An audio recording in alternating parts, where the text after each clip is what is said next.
नमस्कार बच्चों, स्वागत है आपका ज्योतिर्वा एजुकेशन पर। आज हम करेंगे चैप्टर नंबर 12 हिंद महासागर में छोटा सा हिंदुस्तान के क्वेश्चन आंसर। तो चलिए शुरू करते हैं पाठ से।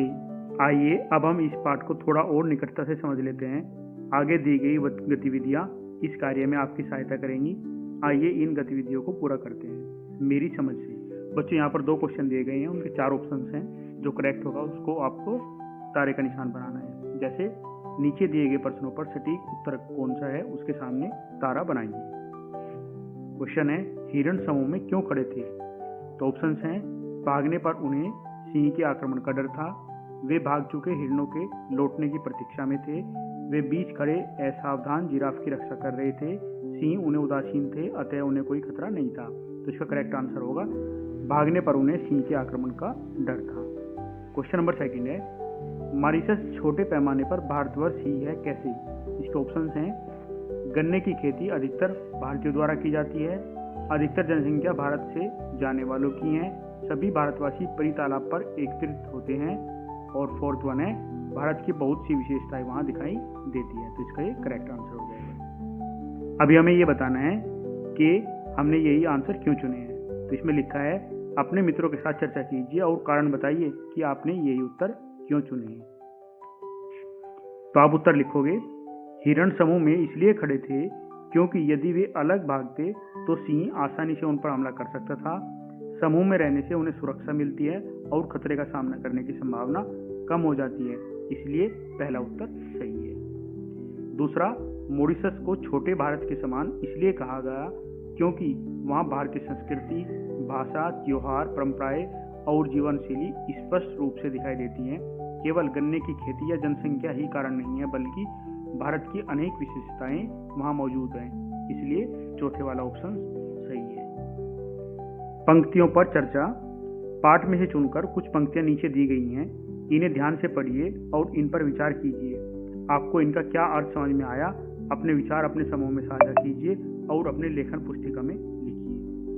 भारत में बैठे बैठे हम यह नहीं समझ पाते कि भारतीय संस्कृति कितनी प्राणवती और चिरायु है, किंतु मॉरिशस जाकर हम अपनी संस्कृति की प्राणवत्ता का ज्ञान आसानी से कर लेते हैं। तो इन पंक्तियों पर हमें चर्चा करनी है, तो आप इनके बारे में लिखोगे। इन पंक्तियों का अर्थ है, यह है, जब हम अपने देश भारत में रहते हैं तो हमें अपनी संस्कृति की विशेषता और शक्ति का पूरा एहसास नहीं होता, हमें यह सामान्य और साधारण लगती है। लेकिन जब हम मॉरिशस जैसे दूसरे देश में जाते हैं, वहाँ भारतीय लोगों को अपनी भाषा, धर्म, त्योहार और परंपराएं निभाते हुए देखते हैं, तब हमें समझ में आता है कि भारतीय संस्कृति कितनी जीवंत और लंबे समय तक टिके रहने वाली है, मीन्स चिरायु है। लेखक कहना चाहते हैं कि भारतीय संस्कृति बहुत मजबूत और अमर है, वह केवल भारत में ही नहीं बल्कि विदेशों में भी पूरे सम्मान और उत्साह के साथ जीवित है। इसका निष्कर्ष हो जाएगा, इन पंक्तियों से हमें अपनी संस्कृति पर गर्व करने की प्रेरणा मिलती है। सोच विचार के लिए इस यात्रा वृत्तांत में एक बार फिर से पढ़िए और निम्नलिखित में से पता लगाकर अपनी लेखन पुस्तिका में लिखिए। नैरोबी का नेशनल पार्क चिड़ियाघर नहीं है। नेशनल पार्क और चिड़ियाघर में क्या अंतर है? तो इसके बारे में बच्चों में बताना है। तो इसका आंसर आप इस तरीके से लिखोगे, नेशनल पार्क और चिड़ियाघर में अंतर। नेशनल पार्क में जानवर प्राकृतिक वातावरण में खुले में रहते हैं, चिड़ियाघर में जानवर पिंजरों में बंद रहते हैं। नेशनल पार्क में मनुष्य दर्शक होता है और जानवर स्वतंत्र रहते हैं।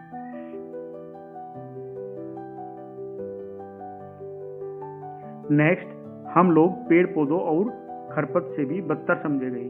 वे कौन थे जिन्होंने लेखक और अन्य लोगों को पेड़ पौधों और खरपत से भी बदतर समझ लिया था? उन्होंने ऐसा क्यों समझ लिया था? तो इसका उत्तर आप लिखोगे, अंग्रेज मालिकों ने भारतीय मजदूरों को ऐसा समझा क्योंकि वे उन्हें केवल श्रमिक मानते थे, वे भारतीयों के साथ कठोर व्यवहार करते थे और उन्हें बराबरी का सम्मान नहीं देते थे। नेक्स्ट, मॉरिशस की असली ताकत भारतीय लोग ही हैं। पाठ में इस कथन के समर्थन में कौन सा तर्क दिया गया है? तो इसका आंसर आप लिखोगे, मॉरिशस की असली ताकत भारतीय लोग ही हैं क्योंकि 67% जनसंख्या भारतीय मूल की है, 53% लोग हिंदू हैं और भारतीय संस्कृति, त्योहार और परंपराएं वहां जीवित हैं। नेक्स्ट, उस द्वीप को उन्होंने छोटा सा हिंदुस्तान बना डाला। भारत से गए लोगों ने मॉरिशस को हिंदुस्तान जैसा कैसे बना दिया? तो इसका आप आंसर लिखोगे, भारतीयों ने अपनी भाषा, धर्म, त्योहार, संस्कृति को बनाए रखा। शिवरात्रि जैसे त्योहार बड़े उत्साह से मनाए जाते हैं, इसी कारण मॉरिशस भारत जैसा दिखाई देता है। मिलकर करें मिलान। पाठ में से कुछ शब्द चुनकर स्तंभ 1 में दिए गए हैं, उनसे संबंधित स्तंभ 2 में दिए गए हैं। अपने समूह में इन पर चर्चा कीजिए और रेखा खींचकर शब्दों का मिलान उपयुक्त वाक्यों से कीजिए। इसके लिए आप शब्दकोश, इंटरनेट, पुस्तकालय या अपने शिक्षकों की सहायता ले सकते हैं। तो यहाँ पर 2 स्तंभ दिए गए हैं, स्तंभ 1 और स्तंभ 2, तो इनका हमें मिलान करना है। जैसे अफ्रीका। अफ्रीका क्या है? यह एशिया के बाद दुनिया का सबसे बड़ा महाद्वीप है। नैरोबी, यह अफ्रीका महाद्वीप के एक देश केन्या की राजधानी है। रक्तचाप, यह रक्त वाहिनियों में अर्थात नसों से बहते हुए रक्त द्वारा उनकी दीवारों पर डाले गए दबाव का ही एक नाम है। BOAC, यह ब्रिटिश ओवरसीज एयरवेज कॉरपोरेशन नाम का एक छोटा रूप है। यह एक बहुत पुरानी विदेशी विमान कंपनी थी। भूमध्य रेखा, यह पृथ्वी के चारों ओर एक काल्पनिक वृत्त है जो पृथ्वी को 2 भागों में बांटता है, उत्तरी भाग और दक्षिणी भाग। देशांतर रेखा, यह ग्लोब पर उत्तर से दक्षिण की ओर खींची जाने वाली काल्पनिक रेखाएं हैं जो उत्तरी ध्रुव को दक्षिण ध्रुव से मिलाती हैं। तुलसीदास का हो जाएगा, यह श्री राम के जीवन पर आधारित अमर ग्रंथ रामचरितमानस लिखने वाले कवि का नाम है। क्रियोल, यह 2 भाषाओं के मिलने से बनी एक भाषा का नाम है। कांवर, यह बांस का एक मजबूत डंडा होता है जिसे कांवड़ या बहुंगी भी कहा जाता है, जिसके दोनों सिरों पर बंधी हुई 2 टोकरियों या छींकों में यात्री गंगाजल या अन्य वस्तुएं भरकर ले आते हैं। ये करेक्ट टेबल बनाई गई हैं। जैसे अफ्रीका, यह एशिया के बाद दुनिया का सबसे बड़ा महाद्वीप है, तो इसमें सारे करेक्ट हैं, एक दूसरे के आमने सामने हैं। आप इनको रेफर कर सकते हो। यात्रा वृत्तांत की रचना। इतने में कोई मील भर की दूरी पर हिरणों का एक झुंड दिखाई पड़ा। अब 2 जवान सिंह उठे और 2 और चल दिए। एक तो थोड़ा सा आगे बढ़कर एक जगह बैठ गया, लेकिन दूसरा घास के बीच छिपता हुआ मोर्चे पर आगे बढ़ने लगा। इन वाक्यों को पढ़कर ऐसा लगता है मानो हम लेखक की आंखों से स्वयं वह दृश्य देख रहे हैं, मानो हम स्वयं भी उस स्थान की यात्रा कर रहे हैं जहां का वर्णन लेखक ने किया है। यह इस यात्रा वृत्तांत की एक महत्वपूर्ण विशेषता है। यदि आप इस यात्रा वृत्तांत को थोड़ा और ध्यान से पढ़ेंगे तो आपको भी बहुत सी विशेषताएं पता चलेंगी। इस पाठ को एक बार फिर से पढ़िए और इसकी रचना पर ध्यान दीजिए। आपको जो विशेष बातें दिखाई दें उन्हें आराम से साझा कीजिए और लिख लीजिए। जैसे लेखक ने बताया कि वह एक स्थान से दूसरे स्थान तक कैसे और कब पहुंचा। तो बच्चों, इसमें यहाँ पर हमें इस यात्रा वृत्तांत की विशेषताएं बतानी है। यात्रा वृत्तांत की रचना की विशेषताएं। इस यात्रा वृत्तांत को ध्यान से पढ़ने पर हमें इसकी कई महत्वपूर्ण विशेषताएं दिखाई देती हैं। लेखक ने घटनाओं और दृश्यों का ऐसा सजीव वर्णन किया है कि पाठक स्वयं को उस स्थान पर उपस्थित महसूस करता है। हिरणों और शेरों के दृश्य का वर्णन पढ़कर ऐसा लगता है मानो वह घटना हमारी आंखों के सामने घट रही हो। तो इस पाठ की प्रमुख विशेषताएं इस प्रकार हैं। जैसे सजीव वर्णन, लेखक ने प्रकृति, जानवरों और स्थानों का बहुत ही जीवंत वर्णन किया है, जिससे दृश्य स्पष्ट रूप से मन में उभर आता है। क्रमबद्ध विवरण, लेखक ने बताया है कि वह कब, कहां और कैसे एक स्थान से दूसरे स्थान तक पहुंचा। यात्रा का क्रम साफ साफ समझ में आता है। फिर लिखोगे आप व्यक्तिगत अनुभव। यह केवल स्थानों का वर्णन नहीं है, बल्कि लेखक के अपने अनुभव, भावनाएं और विचार भी इसमें शामिल है। जानकारी और रोचकता, पाठ में केवल मनोरंजन ही नहीं है, बल्कि मॉरिशस, नैरोबी और वहां की संस्कृति से संबंधित महत्वपूर्ण जानकारी भी दी गई है। संवाद और घटनाएं, पत्र, बातचीत और घटनाओं के माध्यम से पाठ को रोचक बनाया गया है। संस्कृति का चित्रण, लेखक ने मॉरिशस में भारतीय संस्कृति, त्योहारों और लोगों का जीवन का सुंदर चित्रण किया है। निष्कर्ष, इस यात्रा वृत्तांत की सबसे बड़ी विशेषता यह है कि यह पाठक को यात्रा का प्रत्यक्ष अनुभव कराता है। लेखक की शैली सरल, प्रभावशाली और चित्रात्मक है, जिसमें पाठ को रोचक और ज्ञानवर्धक बनाया जाता है। अनुमान या कल्पना से अपने समूह में मिलकर चर्चा कीजिए। मॉरिशस वह देश है जहां बनारस भी है, गोकुल भी है और ब्रह्मस्थान भी है। मॉरिशस में लोगों ने गली मोहल्लों के नाम इस तरह क्यों रखे होंगे? तो आपको एक कल्पना से बताना है। तो आप लिखोगे मॉरिशस में लोगों ने गली मोहल्लों के नाम ऐसे इसलिए रखे होंगे क्योंकि वहाँ अधिकतर लोग भारतीय मूल के हैं। वे अपने देश, धर्म और संस्कृति से जुड़ा रहना चाहते थे। बनारस, गोकुल और ब्रह्म स्थान जैसे नाम रखने से उन्हें अपने पूर्वजों और भारत की याद बनी रहती है। इससे उन्हें अपनापन और गर्व का अनुभव होता होगा। कोई 7-8 सिंह लेटे या सोए हुए थे। उन्हें घेरकर 8-10 मोटरें खड़ी थी। आपने पढ़ा कि केन्या का राष्ट्रीय पार्क पर्यटकों से भरा रहता है। पर्यटक जंगली जानवरों को घेरे रहते हैं। क्या इसका उन पशुओं पर कोई प्रभाव पड़ता होगा? अपने उत्तर के कारण भी बताइए। संकेत दिया हुआ है, राष्ट्रीय पार्क के बंदरों, सिंहों का व्यवहार भी बदल गया है। तो आपको इसके बारे में बताना है। तो आपका आंसर हो जाएगा, यदि पर्यटक जंगली जानवरों को चारों ओर से घेर लेते हैं तो इसका उनके व्यवहार पर प्रभाव पड़ता होगा। जैसे जानवर मनुष्य के अभ्यस्त हो जाते हैं, उनमें डर कम हो जाता है, वे कभी कभी असामान्य या आलसी व्यवहार करने लगते हैं। जैसा कि पाठ में संकेत है, बंदरों और शेरों का व्यवहार भी बदल गया है, इसलिए अधिक भीड़ जंगली जीवन को प्रभावित कर सकती है। नेक्स्ट क्वेश्चन है, हिरणों का एक झुंड दिखाई पड़ा जिनके बीच एक जिराफ बिल्कुल बेवकूफ की तरह खड़ा था। सिंहों के आसपास होने के बाद भी यह जिराफ क्यों खड़ा रहा होगा? तो आप आंसर लिखोगे, जिराफ शायद इसलिए खड़ा रहा होगा क्योंकि वह ऊंचा और सतर्क जानवर होता है। उसे लगा होगा कि यदि शेर आराम कर रहे हैं तो उस समय खतरा नहीं है। संभव है कि वह अपनी लंबी गर्दन के कारण दूर तक देख सकता हो और उसे तत्काल कोई खतरा दिखाई नहीं दिया हो, इसलिए वह शांत खड़ा रहा। अगला क्वेश्चन है, मॉरिशस के मध्य में एक झील है जिसका संबंध हिंदुओं ने परियों से बैठा दिया और उस झील का नाम अब परी तालाब हो गया। उस झील का नाम परी तालाब क्यों पड़ा होगा? तो आप उत्तर लिखोगे, झील का वातावरण बहुत सुंदर और शांत रहा होगा। लोगों को वह स्थान स्वर्ग जैसा या परियों की कहानी जैसा लगा होगा। इसी कल्पना के कारण उसका नाम परी तालाब रखा होगा। फिर आप लिखोगे कि परी तालाब का नाम बदलकर गंगा तालाब क्यों रखा गया होगा? इसका आंसर लिखोगे, मॉरिशस के लोगों ने उस झील को गंगा तालाब इसलिए नाम दिया होगा क्योंकि वे उसे भारत की पवित्र गंगा नदी के समान मानते हैं। यह उनके धार्मिक विश्वास और आस्था का प्रतीक है। इस नाम से उन्हें अपने देश और धर्म से जुड़ाव महसूस होता होगा। शब्दों की बात, नीचे शब्दों से जुड़ी कुछ गतिविधियां दी गई हैं। इन्हें करने के लिए आप शब्दकोश, पुस्तकालय, अपने शिक्षकों और साथियों की सहायता भी ले सकते हैं। जैसे संज्ञा के स्थान पर, हिरणों ने ताड़ लिया कि उन पर सिंहों की नजर पड़ रही है, अतः वे चरना बोलकर चौकन्ने हो उठे। इन पंक्तियों में रेखांकित शब्दों पर ध्यान दीजिए। इन वाक्यों में ये शब्द किन के लिए उपयोग किए गए हैं? ये शब्द हिरणों के लिए उपयोग में लाए गए हैं। आप जानते ही हैं कि हिरण यहाँ एक संज्ञा शब्द है। जो शब्द संज्ञा शब्दों के स्थान पर उपयोग में लाए जाते हैं उन्हें सर्वनाम कहते हैं। तो बच्चों, जो संज्ञा होती है, संज्ञा के स्थान पर जिन शब्दों का हम प्रयोग करते हैं उनको हम बोलते हैं सर्वनाम। जैसे यहाँ पर दिया गया है, हिरण एक संज्ञा है, तो हिरण के लिए हमने यहाँ पे यूज किया है उन और वे। तो दोनों उन और वे यहाँ पर हुए सर्वनाम। अब नीचे दिए गए वाक्यों में सर्वनाम शब्दों को पहचानिए और उनके नीचे रेखा खींचिए। जैसे, हाँ, बच्चे हाफ पैंट पहन सकते हैं, लेकिन गांधी टोपी उस दिन उन्हें भी पहननी पड़ती है। तो बच्चे यहाँ पर क्या है?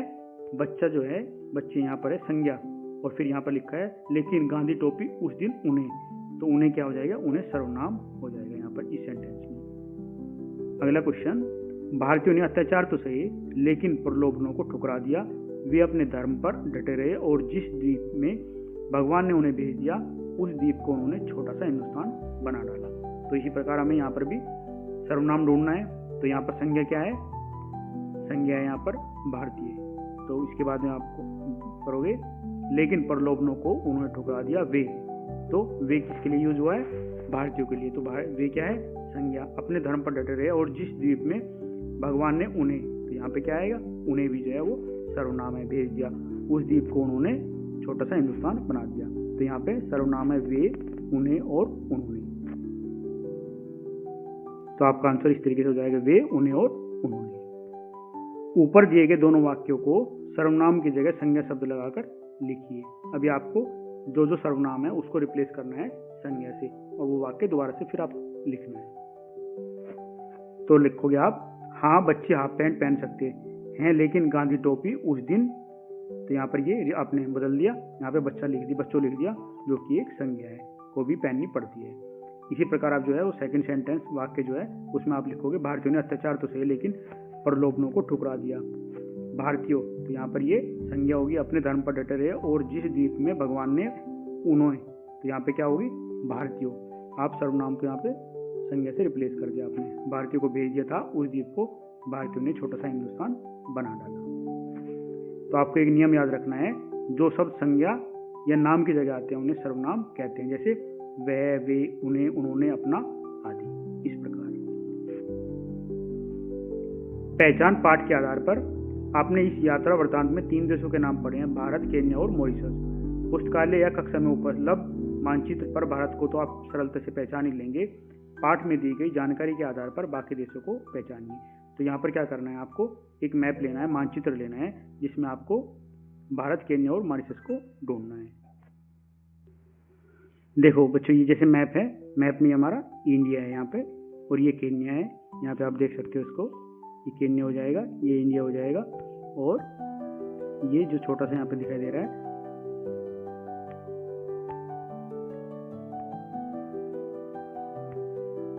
ये हो जाएगा मॉरिशस।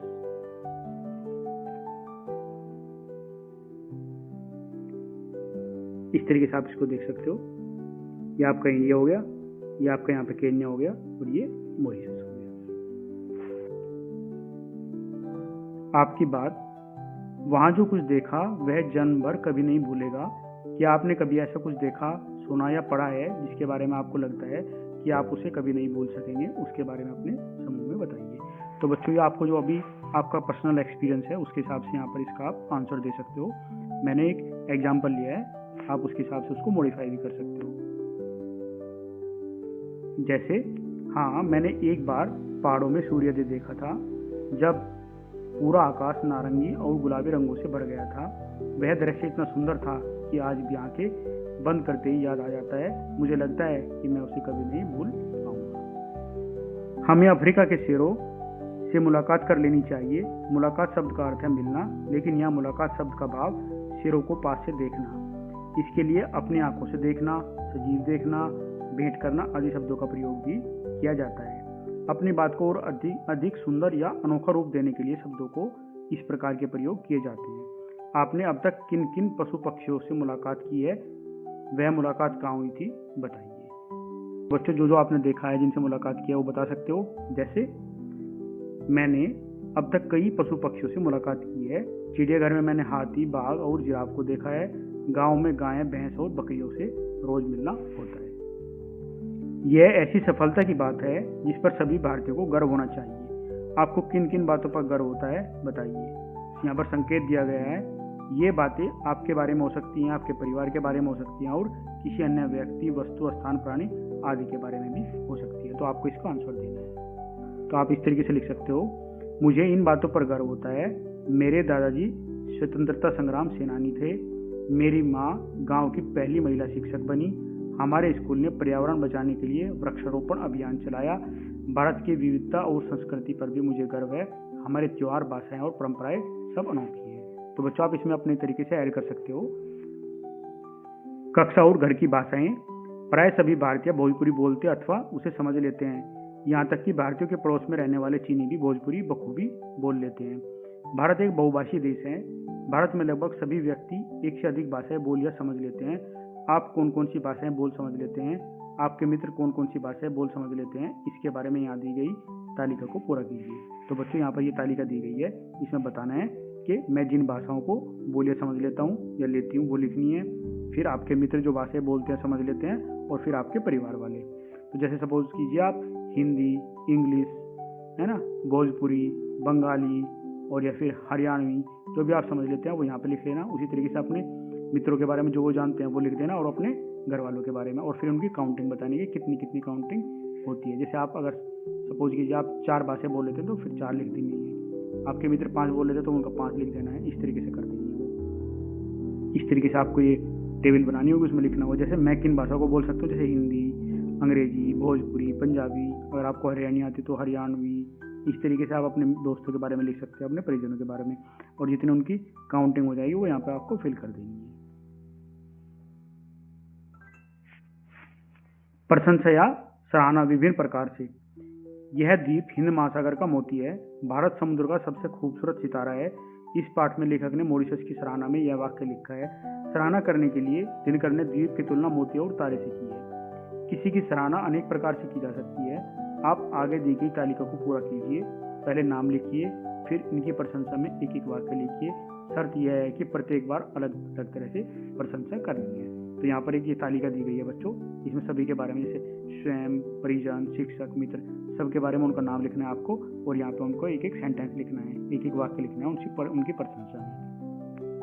तो यहाँ पर ये टेबल बनाई गई है, आप इसको रेफर कर सकते हो और इसमें अपने अकॉर्डिंग नाम को चेंज कर सकते हो। जो आप लिखना चाहते हो वो लिख देना। जैसे जो भी आपका नाम है यहाँ पर लिखोगे, स्वयं जो आपका नाम है वो यहाँ पे आप लिख दोगे जो भी आपका नाम है। फिर मैं पढ़ने में अच्छा हूँ, या मैं क्रिकेट खेलने में अच्छा हूँ, है ना, मैं आज्ञाकारी हूँ, वो इस तरीके से आप लिख सकते हो यहाँ पे। फिर परिजन में जैसे आप क्या अपनी माता के बारे में लिख सकते हो, अपने पिताजी के बारे में लिख सकते हो, अपने दादा दादी के बारे में लिख सकते हो, जो भी सेंटेंस। जैसे यहाँ पे लिखा गया है, श्रीमती गीता, मेरी माता श्रीमती गीता स्नेह और धैर्य की मूर्ति है, उनका प्यार जीवन को मधुर बना देता है। तो इसी तरीके से आप अपने परिजनों के बारे में यहाँ पे लिख सकते हो। फिर शिक्षक, जो भी आपको शिक्षक अच्छा लगता है आप उनका नाम लिखोगे और शिक्षक के बारे में लिखोगे। फिर आपका मित्र, जो भी आपका मित्र है उसके बारे में लिखोगे। जैसे शिवांश का मित्र आरव है, आरव के बारे में लिखते हैं, आरव हमेशा मदद करता है, वह सच्चा और भरोसेमंद साथी है। फिर एक पशु के बारे में लिखना है, जैसे गाय पवित्र उपयोगी है, गाय का दूध स्वास्थ्य और पोषण का आधार है। इस तरीके से आप लिख सकते हो। स्थान, हरिद्वार आस्था और पवित्रता का केंद्र है, हरिद्वार का वातावरण मन को शांति देता है। एक सब्जी के बारे में लिखना है आपको, जैसे सब्जी टमाटर, आलू, टमाटर, जो भी आपको पसंद हो वो आप लिख सकते हो। जैसे टमाटर भोजन का स्वाद बढ़ा देता है और सेहतमंद भी है। पेड़, एक पेड़ के बारे में आप लिखोगे, जैसे पीपल का पेड़ छाया और शुद्ध वायु देता है, यह जीवन का आधार है। इस तरीके से आप नीम के बारे में भी लिख सकते हो, नीम का पेड़ भी बहुत अच्छा पेड़ होता है। चित्रात्मक सूचना, इन्फोग्राफिक्स। नीचे दिए गए चित्र को देखिए, इसमें चित्रों के साथ साथ बहुत कम शब्दों में कुछ जानकारी भी दी गई है। इसे चित्रात्मक सूचना कहते हैं, इन्फोग्राफिक्स भी कहते हैं। तो बच्चों जैसे यहाँ पे दिखाया गया है, इसमें बहुत ही कम शब्दों में लिखा गया है, जिसको हम बोलते हैं चित्रात्मक सूचना या इन्फोग्राफिक्स। जैसे साल 1834 में 2 नवंबर को एटलस नाम का एक जहाज भारतीय मजदूरों को लेकर मॉरिशस पहुंचा था, जिसे वहां पर अप्रवासी दिवस, इंडियन अराइवल डे के रूप में मनाया जाता है। जब मॉरिशस में गूंजा जय हिंद। मॉरिशस में भारतीय मूल के लोगों की आबादी देश में 68% से ज्यादा है। इनमें से ज्यादातर बिहार के थे, लेकिन तमिल, तेलुगु और मराठियों की तादाद भी अच्छी खासी थी। ब्रिटिश शासक गन्ने के खेतों में काम करने के लिए भारतीय मजदूरों को वहां ले गए थे। यही वजह है कि मॉरिशस की संस्कृति में भोजपुरी गीतों और हिंदी फिल्मों का खास योगदान है। मॉरिशस के पहले प्रधानमंत्री शिवसागर रामगुलाम भी भारतीय मूल के थे। तो बच्चों इसमें बहुत ही शॉर्ट शब्दों में जो है पूरी इंफॉर्मेशन दी गई है, इसको हम बोलते हैं इन्फोग्राफिक्स। इस चित्रात्मक सूचना के आधार पर मॉरिशस के बारे में एक अनुच्छेद लिखिए। तो आपको जो इसमें दिखाया गया है उसके बारे में पूरा एक अनुच्छेद लिखना है, ये जो इन्फॉर्मेशन दी गई है। फिर दूसरा क्या करना है, अपनी पसंद के किसी भी विषय पर इसी प्रकार की चित्रात्मक सूचना की रचना कीजिए, जैसे आपका विद्यालय, कोई विशेष दिवस, आपके जीवन की कोई विशेष घटना आदि। संकेत, यह कार्य आप अपने समूह में मिलकर कर सकते हैं। इसके लिए आप किसी कागज पर चित्र चिपका सकते हैं और सूचना को कलात्मक रूप से कम शब्दों में लिख सकते हैं। चित्र बनाए भी जा सकते हैं। आप यह कार्य कंप्यूटर या मोबाइल फोन की सहायता से भी कर सकते हैं। तो पहले तो आपको जो ये चित्र दिया गया है इसके बारे में एक अनुच्छेद लिखना है, और जो दूसरा क्वेश्चन होगा आपको किसी जो सब्जेक्ट, जो यहाँ दिए गए हैं सब्जेक्ट, उनके बारे में लिखना है। जैसे टॉपिक दिए गए हैं, जैसे क्या है, आपका विद्यालय, कोई विशेष दिवस, आपके जीवन को कोई विशेष घटना। तो जो ये इन्फोग्राफिक्स दिया है उसका अनुच्छेद लिखना है। तो आप इस तरीके से लिखोगे, मॉरिशस भारतीय संस्कृति और परंपराओं से गहराई से जुड़ा हुआ देश है। 2 नवंबर 1834 को एटलस नामक जहाज भारतीय मजदूरों को लेकर मॉरिशस पहुंचा था। इसी दिन को वहां भारतीय अप्रवासी दिवस के रूप में मनाया जाता है। ब्रिटिश शासकों ने भारतीय मजदूरों को गन्ने के खेतों में काम करने के लिए वहां ले जाया गया था। आज मॉरिशस की 68% से अधिक आबादी भारतीय मूल की है। यहाँ भोजपुरी गीतों और हिंदी फिल्मों का विशेष योगदान है। अधिकांश लोग बिहार से गए थे, परंतु तमिल, तेलुगु और मराठी समुदाय भी बड़ी संख्या में है। मॉरिशस के पहले प्रधानमंत्री शिवसागर रामगुलाम भी भारतीय मूल के थे। इस प्रकार भारतीयों ने मॉरिशस की संस्कृति और समाज को गहराई से प्रभावित किया है। तो जो शॉर्ट इन्फॉर्मेशन दी गई थी आपने पूरा उसके ऊपर एक अनुच्छेद लिख दिया। अब जो सेकंड क्वेश्चन था, अपनी पसंद के विषय पर अनुच्छेद लिखना, चित्रात्मक सूचना देनी है, इन्फोग्राफिक्स बनाना है। तो जैसे आप एक टॉपिक सेलेक्ट करोगे, जैसे मेरा विद्यालय, तो उसमें आप क्या लिख सकते हो, स्थापना वर्ष, कब उसकी स्थापना हुई, छात्रों की संख्या कितनी है वहाँ पे, उसकी विशेषता जैसे विज्ञान प्रयोगशाला है, पुस्तकालय और खेल का मैदान है, प्रमुख गतिविधियाँ क्या क्या होती है, जैसे वार्षिक उत्सव होते हैं, खेलकूद प्रतियोगिताएं होती हैं, सांस्कृतिक कार्यक्रम होते हैं, और आदर्श वाक्य ज्ञान ही शक्ति है। तो इस शॉर्ट में आप एक पिक्चर बनाओगे और उसमें ही डाल सकते हैं। हस्ताक्षर, आप जानते ही हैं कि यह पाठ हिंदी के प्रसिद्ध लेखक रामधारी सिंह दिनकर ने लिखा है। वे अपने नाम को कुछ इस प्रकार लिखते थे। रामधारी सिंह दिनकर अपनी पहचान प्रकट करने के लिए अपने नाम को किसी विशेष प्रकार से लिखने को हस्ताक्षर कहते हैं। हस्ताक्षर का प्रयोग व्यक्ति को जीवन भर अनेक कार्यों के लिए करना होता है। आपके विद्यालय में भी आपसे हस्ताक्षर करवाए जाते होंगे। आप प्रार्थना पत्रों के अंत में भी अपने हस्ताक्षर करते होंगे। हो सकता है अभी आपने अपने हस्ताक्षर निर्धारित न किए हों। यदि नहीं भी किए हों तो कोई बात नहीं, आप चाहे तो आज भी अपने हस्ताक्षर निर्धारित कर सकते हैं। नीचे दिए गए स्थान पर अपने हस्ताक्षर 5 बार कीजिए। ध्यान रखिए आपके हस्ताक्षर एक जैसे हों, अलग अलग नहीं। तो बच्चों, यहाँ पर आपको अपने हस्ताक्षर करने हैं और वो सारे जो है वो एक ही टाइप से करने हैं और 5 टाइम्स करने हैं, 1 2 3 4 और 5, और एक जैसे ही करने होते हैं हस्ताक्षर। तो आप प्रैक्टिस कीजिए।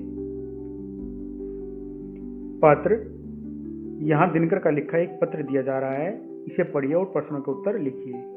पत्र पढ़कर नीचे दिए गए प्रश्नों के उत्तर अपने समूह से मिलकर खोजिए। तो पत्र लिखा हुआ नई दिल्ली 8767, मान्यवर चतुर्वेदी जी, आपका कृपा पत्र मिला। मेरा स्वास्थ्य इधर बहुत गिर गया है और संयम के बावजूद तेजी से सुधर नहीं रहा है।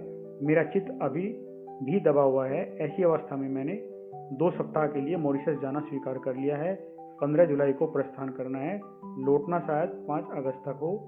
आपके आशीर्वाद की कामना करता हूँ। आपका दिनकर, सफदरजंग लेन, नई दिल्ली। तो इन्होंने ये पत्र लिखा था। अब उस पत्र में से कुछ क्वेश्चंस हैं जिनके हमें आंसर देने हैं। जैसे पत्र किसने लिखा है, पत्र किसे लिखा गया है, पत्र किस तिथि को लिखा गया है, पत्र किस स्थान से लिखा गया है, पत्र पाने वाले के नाम से पहले किस शब्द का प्रयोग किया गया है, पत्र लेखक ने अपने नाम से पहले अपने लिए क्या शब्द लिखा है। तो इनके हमें आंसर्स देने हैं। तो इनका आंसर हो जाएंगे बच्चों, पत्र किसने लिखा है, रामधारी सिंह दिनकर ने। पत्र किसे लिखा गया, चतुर्वेदी जी को लिखा गया। पत्र की तिथि क्या थी, 8/7/1967, स्थान नई दिल्ली। पत्र पाने वाले के नाम से पहले शब्द मान्यवर, और लेखक ने अपने नाम से पहले क्या लिखा, आपका। उलझन सुलझाओ, जहाज नैरोबी से 4 बजे शाम को उड़ा और 5 घंटों की निरंतर उड़ान के बाद जब वह मॉरिशस पहुंचा तब रात के लगभग 10 बज रहे थे। जहाज नैरोबी से शाम 4 बजे उड़ा तो उसे 5 घंटों की उड़ान के बाद रात 9 बजे मॉरिशस पहुंचना चाहिए था, लेकिन वह पहुंचा रात 10 बजे क्यों? आप इसका कारण पता करने के लिए अपने शिक्षक या इंटरनेट की सहायता ले सकते हैं। तो बच्चों, यहाँ पर यह पूछा गया है, जब 4 बजे जहाज उड़ा तो 5 घंटों की यात्रा के बाद में उसे 9 बजे पहुंचना चाहिए था, तो लेखक यहाँ 10 बजे क्यों बोलते हैं? तो आप इसका उत्तर लिखोगे। इसका कारण है समय का अंतर, मतलब टाइम जोन डिफरेंस।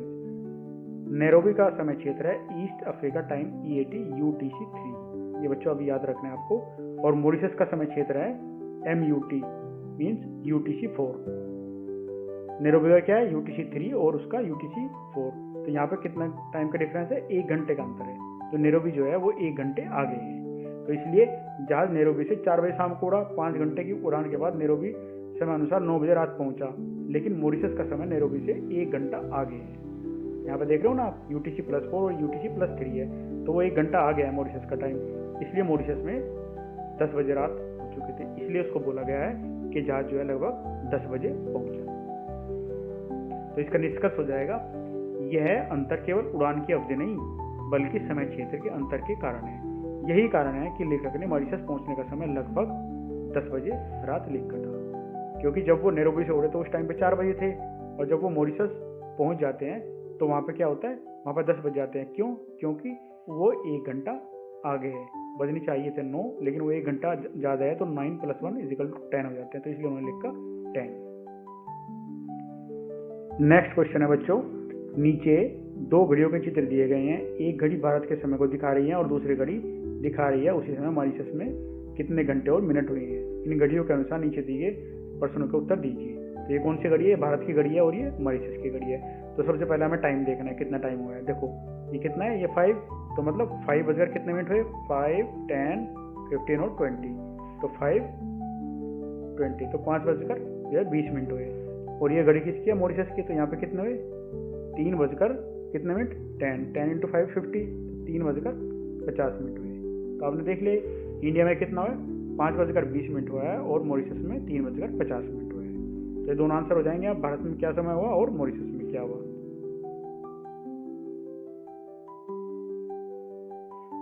तो आप आंसर लिख दोगे, भारत में क्या समय हुआ? भारत में समय 5 बजकर 20 मिनट हुआ और मॉरिशस में समय 3 बजकर 50 मिनट हुआ। अब अगला क्वेश्चन क्या है? मॉरिशस और भारत के समय में कितने घंटे और मिनट का अंतर है? तो आप क्या करोगे? 5 बजकर जो 20 मिनट है उसमें से 3 बजकर जो है वो 50 मिनट माइनस कर दोगे। तो ये तो आपको पता होगा किस तरीके से करते हैं हम। जब हम यहाँ से कैरी ओवर लेंगे तो यहाँ पे कैरी ओवर 60 का आएगा, 60 का आ जाए तो ये 80 हो जाएगा। 80 में से 50 जाने के बाद में यहाँ 30 बच जाएगा, तो ये 30 मिनट हो जाएगी। और यहाँ से कैरी गया तो यहाँ पे कितना बच जाएंगे? 4 में से 3 माइनस जाएंगे तो 1, तो 1:30, मतलब 1 घंटा और 30 मिनट का अंतर है। तो आपका आंसर हो जाएगा, अंतर है 1 घंटे 30 मिनट का। तो मॉरिशस भारत से 1 घंटे 30 मिनट पीछे है। फिर अगला क्वेश्चन क्या है? सूर्योदय भारत में पहले होगा या मॉरिशस में पहले होगा? तो सूर्योदय बताओ आप।